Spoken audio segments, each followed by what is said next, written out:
사람이 신앙생활을 하다 보면요. 우리가 신앙생활에 익숙해지다 보면 우리의 감각이 익숙하게 되기도 합니다. 여러분 운전하시는 분들은 아시겠지만 블랙홀 현상과 화이트홀 현상이라는 것이 있습니다. 블랙홀 현상이라는 게 무엇이냐면 밝은 곳에서 어두운 터널로 들어갈 때 순간적으로 시야가 깜깜하게 그 앞에 뭐가 있는지 구분할 수 없게 되는 게 블랙홀 현상이고, 화이트홀 현상은 이제 어두운 곳에서 밝은 곳으로 나아갈 때 순간적으로 밝은 빛 때문에 나의 시야가 적응하지 못하게 되는 현상을 말합니다. 이 블랙홀과 화이트홀 현상이 일어났을 때에 그 빛에 적응하는 데 필요한 시간은 3초입니다. 파란불에서 빨간불로 바뀌어지는 노란불의 그 3초, 그때 가장 사고가 많이 일어나듯이 그 현상이 일어났을 때에 제일 위험한 시간이라고 합니다. 그런데 우리가 신앙생활을 하다 보면요, 우리의 신앙생활에서도 그러한 현상을 겪게 됩니다. 마치 우리의 감각이 그렇게 익숙해지게 되듯이 말입니다. 아리스토텔레스는 인간의 감각을 5가지로 정의했습니다. 시각, 청각, 후각, 촉각, 미각. 와, 이 쌈장, 비빔장 장난이다, 이 미각. 그 감각을 5가지로 표현을 했습니다. 요즘에는 그 감각을 더 많이 해서 고유 감각, 전정 감각, 빛감지 감각, 열 감각 더 많은 것으로 세분해서 하긴 하는데 그 모든 것들이 우리에게 감각으로 우리는 살아가고 있습니다. 그래서 레몬이나 싱것 음식을 생각하면 우리가 그걸 먹지 않았음에도 마치 먹은 것처럼 여기가 찌릿하게 되는 겁니다.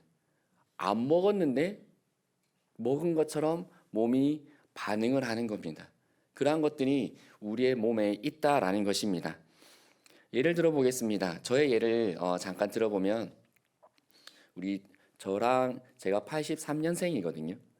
그 이전에 계셨던 분들, 그 전에 안 태어난 분들도 있을 텐데 한창 제가 학생 때 매운 닭이 유행할 때가 있었습니다. 그래서 교회 시간이 끝나고 예배가 마치면 그 매운 닭을 늘 먹으러 다녔어요. 마치 정복하려고 하듯이. 근데 그게 너무 매워서 처음에는 그것을 잘 먹지 못합니다. 쿨피스, 주시쿨 이런 거 막 들이켜 가면서 그런 걸 먹었거든요. 그런데 그 매운 음식을 한 번, 두 번, 세 번, 네 번 자꾸 먹다 보면 그 매운맛이 어떻게 될까요? 적응이 됩니다. 그러면 덜 매워집니다. 그 매운맛의 강도가 약해져서 그런가요? 아닙니다. 내가 그것에 익숙해졌기 때문입니다. 한 가지 더 예를 들어보면 제가 중학생 때에 중학교 3학년 때에 저희 반 선생님께서 깔끔한 학교의 교실이 깔끔한 기를 너무나 원하셨습니다. 그런데 또 그때 당시에 저희들 가운데 유행했던 게 뭐냐면 가위를 가지고 그 나무 책상에 구멍을 파는 겁니다. 구멍을 이렇게 막 한참 파다 보면 구멍이 딱 뚫리거든요. 그럼 그 구멍으로 무엇을 하느냐? 매점에 가서 음료수 사와서 빨대를 이렇게 올라오게 해놓습니다. 그리고 이제 책을 두고 막 공부하다가 어떻게 해요? 잠깐 엎드려서 빨대 주스 마시고 올라와서 수업 듣는 척하고 이렇게 했었거든요.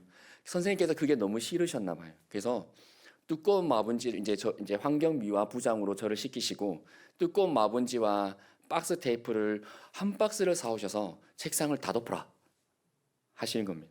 그리고 도구는 그 공업용 칼 하나를 주셨습니다. 책상에 그 마분지를 깔고 테이프를 찍찍찍 하면서 다 붙였습니다.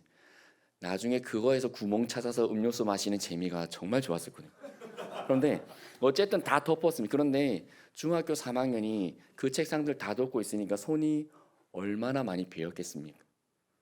베이고 낫다 보면 또 베이고 거기 안 베이려고 노력하다 보면 다른 손가락 베이고 막 이랬었거든요. 근데 어느 날 한 3개월 정도, 그러니까 이것들이 하면 제 친구들이 덮어 놓으면 놔두면 될 건데 계속 팝니다. 근데 파는데 구멍을 잘 찾으면 종이만 뚫리면 되는데 구멍을 못 찾으니까 또 다른 구멍을 또 팝니다. 그럼 어떻게 또 다 걷어내서 또 까는 겁니다. 그렇게 끝나지 않는 고난의 연속을 저는 살았었습니다. 근데 어느 날 그 작업을 하는데 손가락 한쪽이 따뜻해지는 느낌을 받았습니다. 그냥 여러분 핫팩을 손에 쥐면 어떤 느낌인가요? 따뜻해지죠. 손가락 하나가 그냥 그렇게 따뜻했습니다. 뭐지? 여름인데 왜 따뜻하지 봤더니 피가 펑펑 나고 있는 겁니다. 제가 어떻게 했을까요? 무서워지죠, 점점. 봤습니다. 그냥. 왜요? 안 아팠거든요. 그게 따뜻했습니다. 그때 저는 느꼈습니다. 아, 왜 일본의 사무라이들이 할복할 수 있었을까? 이 베어지는 감각에 어떻게 된다고요? 무뎌져 가는 거예요. 그러면 그 통증이 없는 건가요? 아니죠. 그 통증에 제가 익숙해져 버리게 되는 겁니다.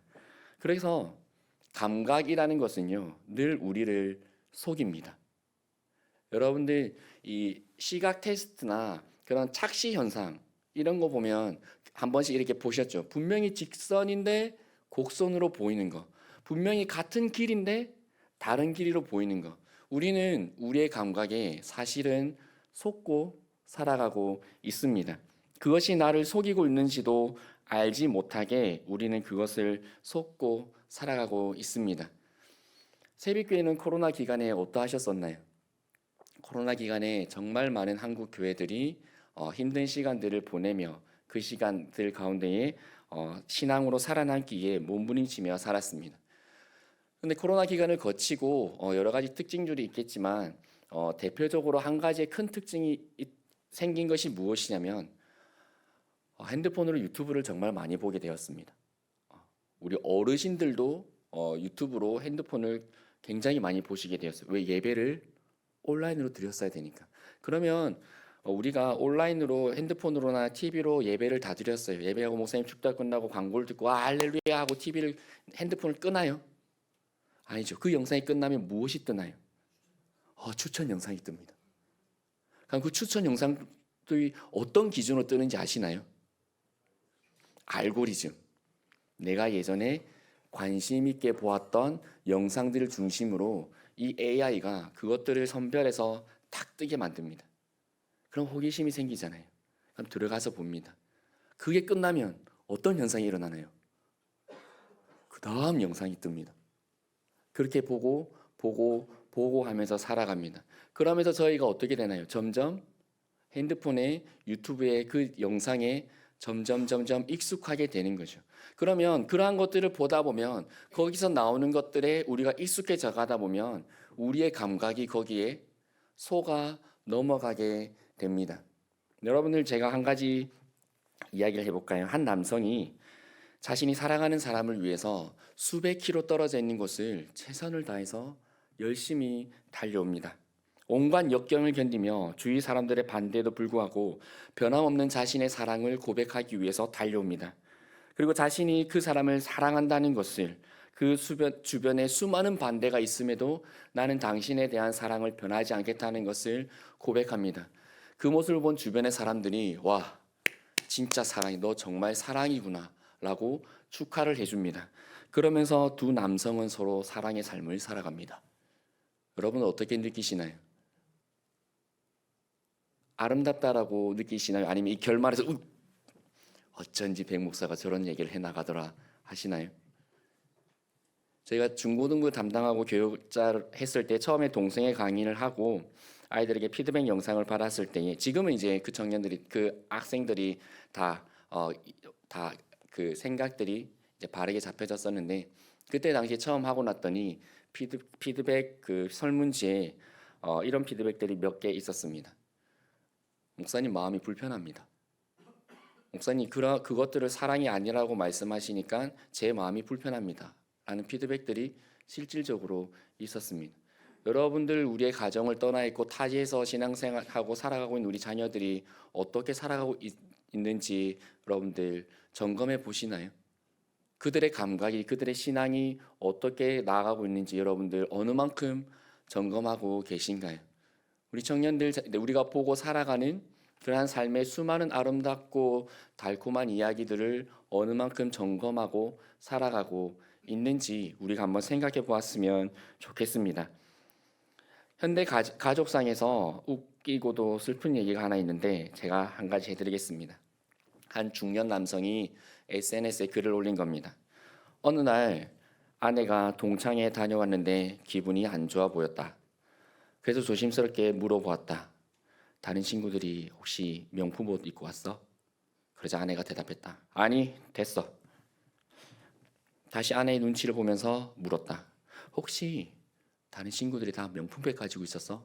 아니, 됐다고. 말 시키지 말라고. 그리고 아내는 설거지를 하였다. 험악한 분위기에 좋아하는 TV도 못 보고 아내 눈치를 살피며 슬그머니 안방으로 들어갔다. 그렇게 접시가 구당쿵당 깡깡깡 거리고 있는 가정 상황 가운데 아내가 갑자기 버럭 소리 질렀다. 아이씨, 나만 남편 있어. 여러분 어떠신가요? 농담 섞인 이야기지만 지금 이 시대의 부부상, 가족상, 지금 이 시대 그리스도인들의 가정이 어떤 방향으로 나아가고 있나요? 이 시대의 문화에 우리가 무뎌져 가고 있고 익숙해져 가고 있는 우리의 신앙적 감각은 아닐까요? 그렇다면 우리는 우리 스스로마저도 속이고 있는 이 감각들을 버리기 위해서 어떻게 해야 할까요? 이 답은 너무나 예전부터 정해져 있었고 이 정답으로부터 우리 개신교가 시작되었습니다. 솔리 스크라투스, 오직 말씀입니다. 애굽에서 이스라엘 백성들의 삶은 참 바빴습니다. 아니 벽돌을 찍어내니까 얼마나 바빴겠어요. 여러분들 이집트에 그 웅장한 피라미드 누가 만들었을까요? 이스라엘 백성들이 고역을 하며 만들었는데 그 돌덩이 하나가 어느 만한 크기인가요? 한 손으로 들고 갈 수 있나요? 장정이 혼자 이면 갈 수 있을까요? 아니요. 수많은 사람이 붙어서 수많은 사람이 수많은 목숨을 잃어가며 지었어야 되는 건축물을 이스라엘 백성들은 노예로 살아가며 지었던 것입니다. 그러니 얼마나 그들이 힘들게 살았겠습니까? 그런 그들에게 아브라함의 하나님이 누구신지, 나의 아버지의 하나님이 누구신지 관심이 있었을까요? 그거 관심 가지지 못했을 겁니다. 그런데 그들을 하나님께서 인도하여 내십니다. 10가지의 재앙이라는 초자연적인 역사를 보여주시면서 그들을 출애굽시키셨습니다. 그리고 그 출애굽하고 나서 그들이 이제 살았다라고 가는데 웬걸요?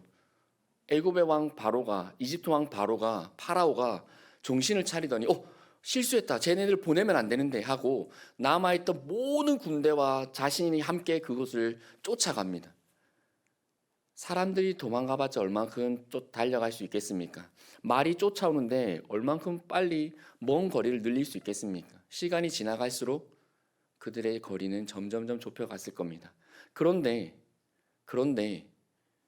하나님께서 그들을 못 쫓아오게 만들어 주시는 것만 하더라도 당연히 해주셔야 되는데 앞에 홍해를 가로막게 하십니다.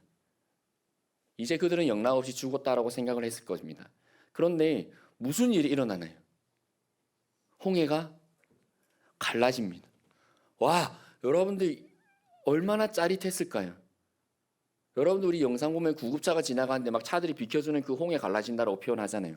그 영상 우리가 보기만 해도 어떻게 우와 이렇게 될 수 있구나. 근데 진짜 홍해가 갈라졌다고요. 이스라엘 백성들의 마음이 어땠을까요? 내가 믿는 하나님이 진짜 하나님이구나. 나를 이스라엘에서 나를 애굽에서 인도해 내신 하나님. 모세의 말이 조금 못 믿을 것 같고 긴가민가 했는데 와, 그 하나님 진짜 하나님이구나 라는 것을 경험했습니다. 미래하며 속고치며 찬양하며 자신이 할 수 있는 모든 영광을 하나님께 올려드렸습니다. 그리고 사흘 길을 가면서 그들에게 한 가지의 문제가 생겼습니다. 마실 물이 없어졌습니다. 그러자 그들은 곧 무엇을 합니까? 하나님을 원망하고 불평합니다. 그 놀라운 기적을 경험했음에도 불구하고 그 신앙은 며칠 간다고요? 3일 갑니다. 내가 병 고치는 것을 경험했습니까? 그거 며칠 간다고요? 3일 갑니다. 내가 수많은 기적을 경험했었나요? 그거 며칠 간다고요? 3일 갑니다. 우리 청년들 어제 기도하고 눈물 흘리며 기도했잖아요. 그거 이제 며칠 갈 거예요? 3일 갈 거예요. 우리 돌아오는 주일날 똑같을 겁니다. 지난주와 3일 간다고요. 그런데 오늘 말씀을 보니까 하나님께서 그들 3일 길을 가고 그들의 삶에 다시금 하나님을 원망하게 되고 방향성을 잃고 그들이 다시금 하나님 앞에서 혼란스러워질 때에 하나님께서 어떻게 하시나요? 우리 25절의 말씀을 다시 한 번 더 읽어보기를 원합니다. 25절 말씀 함께 읽어보겠습니다. 시작. 모세가 여호와께 부르짖었더니 여호와께서 그에게 한 나무를 가리키시니 그가 물에 던지니 물이 달게 되었더라. 거기서 여호와께서 그들을 위하여 법도와 율례를 정하시고 그들을 시험할세. 아멘. 하나님이 기적을 일으켜 주세요. 일단 당장에 물이 해결돼야 되니까 하나님이 인도한 백성을 죽게 둘 수는 없으니까 물을 마시게 해주세요. 그리고 그 다음에 무엇을 하신다고요? 그 전에요.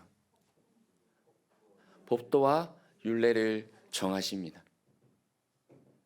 우리가 하나님의 은혜를 경험하고 우리가 이제 수련회를 통하여서 하나님 이제 하나님 뜻대로 살겠습니다. 제 폰에 있는 그런 어플들 다 지우겠습니다. 이제 하나님 뜻대로 살겠습니다. 그럼 이제 우리의 삶에서 이제 무엇을 하며 살아가야 된다고요?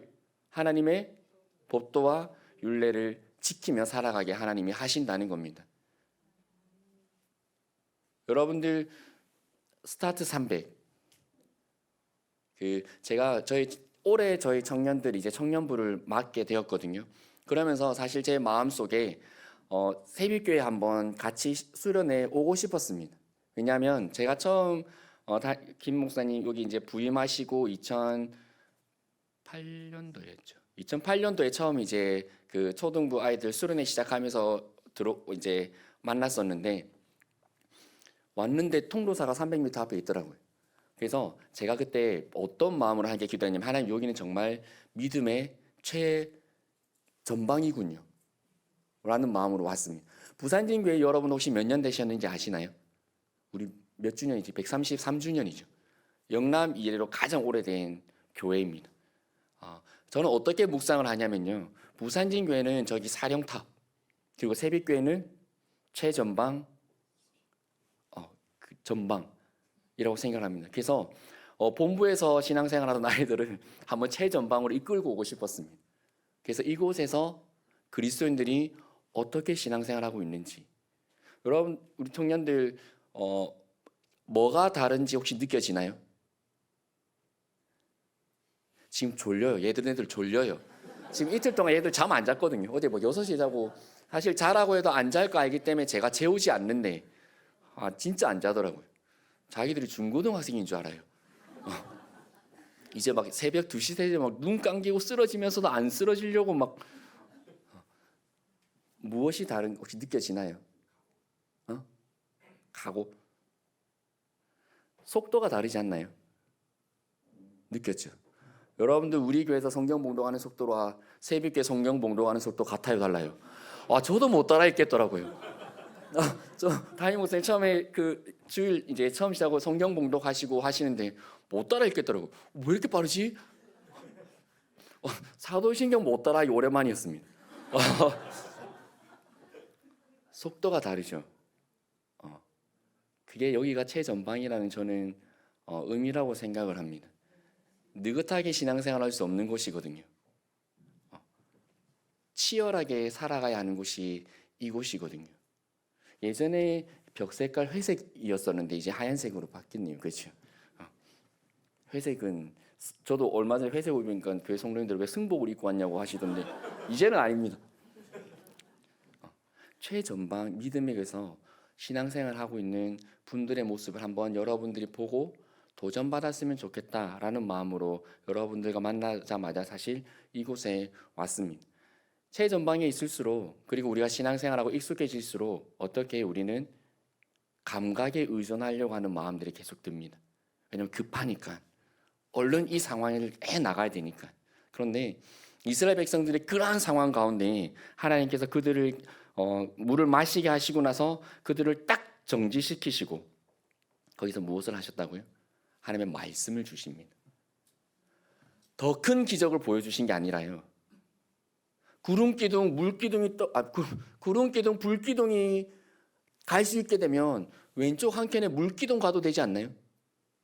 정수기가 같이 이렇게 전기 안 꽂아도 정수기 따뜻한 물로 이쪽에 얼음, 광야에서 얼음 정수기 이렇게 가시게 하면 되지 않나요? 하나님 근데 그렇게 하시지 않더라고요.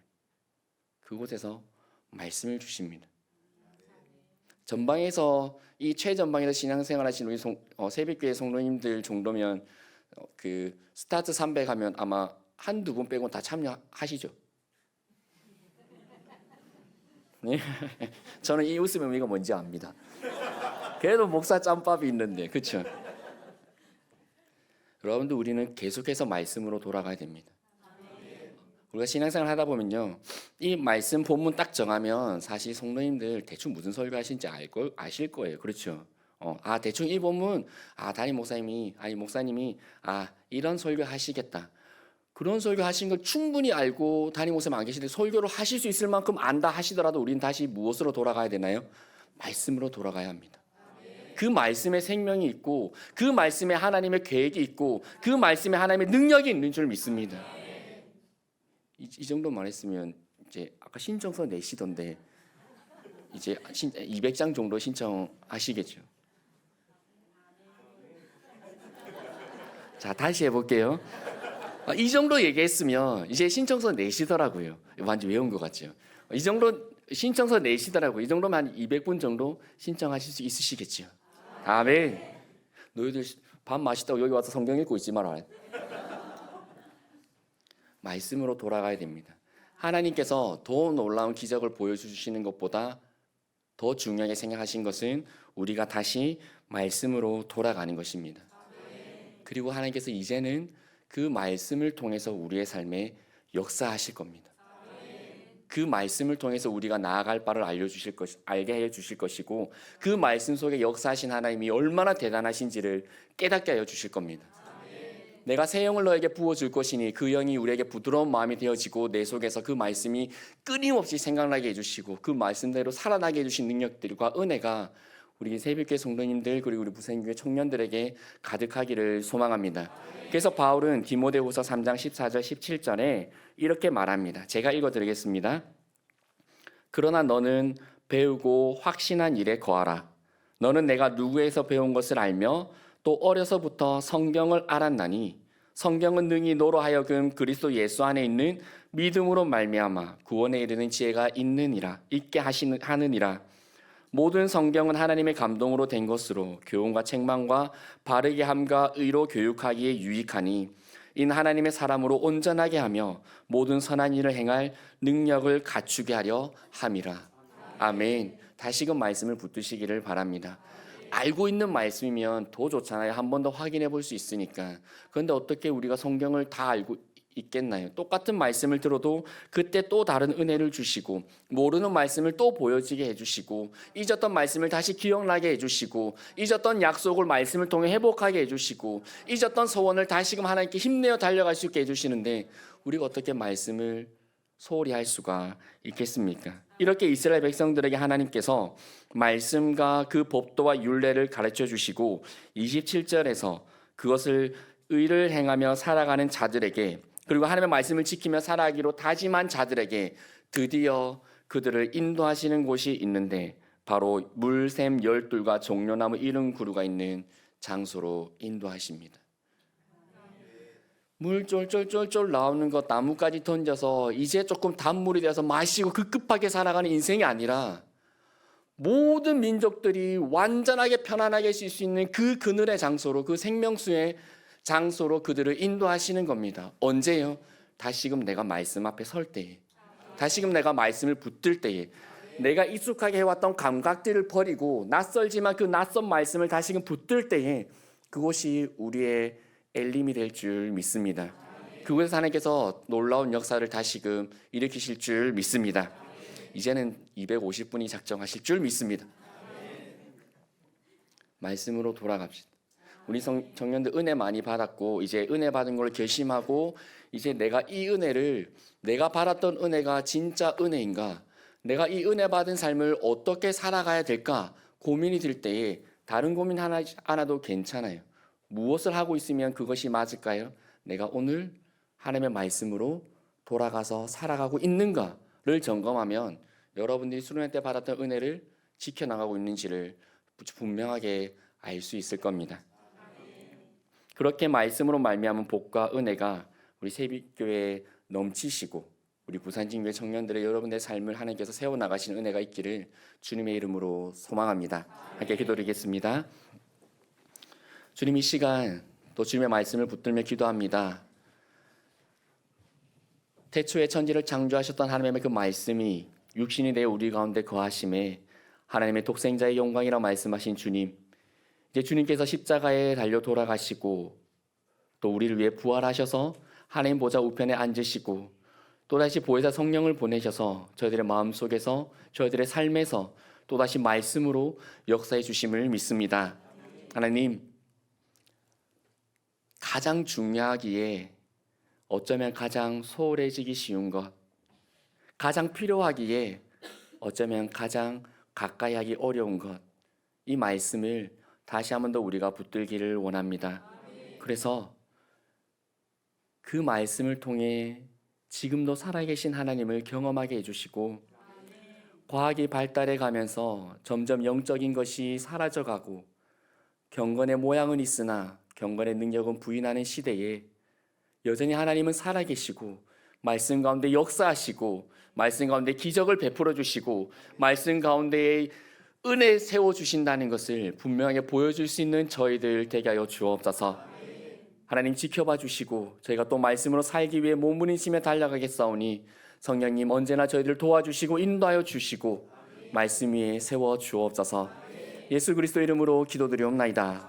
아멘.